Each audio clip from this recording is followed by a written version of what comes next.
Magandang araw mga tol, Jaron Boss Ennis nagsawa na raw sa pangalan ni Kit Turman. Kung makapagsalita raw si Turman sa media, akala mo astig na parang hindi pinadalhan ng kontrata.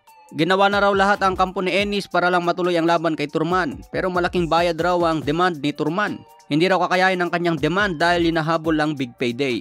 Hindi raw seryoso si Turman na lumaban dahil inuuna ang malaking bayad, kahit matagal lang nabakante ang kamao. Pinadalhan daw ng kontrata itong si Turman pero hindi nagkasundo kaya hanggang ngayon hindi raw makakuha ng laban si Turman. Mula nang manalo si Turman kontra Mario Barrios noong February 2022, hindi na ulit lumaban.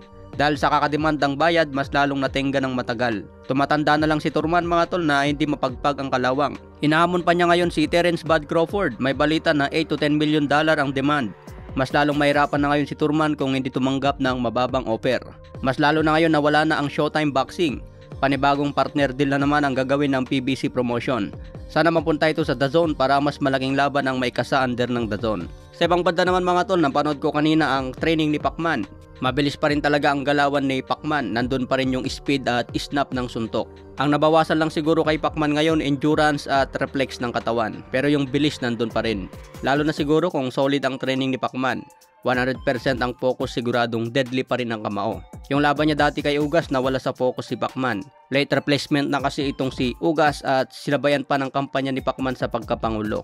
Sa ngayon nagbabalak pa bumalik si Pacman. Exhibition muna bago sumabak sa isang tunay na labanan. Matatandaan po natin na denied ang request ni Pacman sa Olympic 2024. Hindi na pinayagan ng Olympic Committee dahil sa age limit. Hanggang 40 lang ang pwedeng sumali sa Olympic. Sa ngayon mga tol, 44 na ang edad ni Pacman. Tingin ko hindi pa ganun katanda para manghina agad.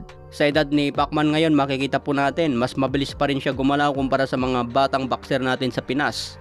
Sino sa tingin nyo mga tol ang Pinoy boxer ngayon na mas mabilis kay Pacman? Kung maganda ang kondisyon ni Pacman sa exhibition, hindi ito magdalawang isip na bumalik sa boxing at magkaroon pa ng isang tunay na laban. Baka magulat na lang tayo, mapapalaban pala kay Terence Bud Crawford. Walang imposible mga tol dahil naikasa dati ang laban niya kay Errol Spence. Kaya ba na lang po natin ang paparating na laban ni Pacman. Sa ibang banda naman, Regis Prograis wala raw pakialam sa kumakalat na chismis tungkol kay Devin Haney. May balitang nagbayad umano si Haney para burahin ang kanyang kartada ang pagkatalo sa Mexico.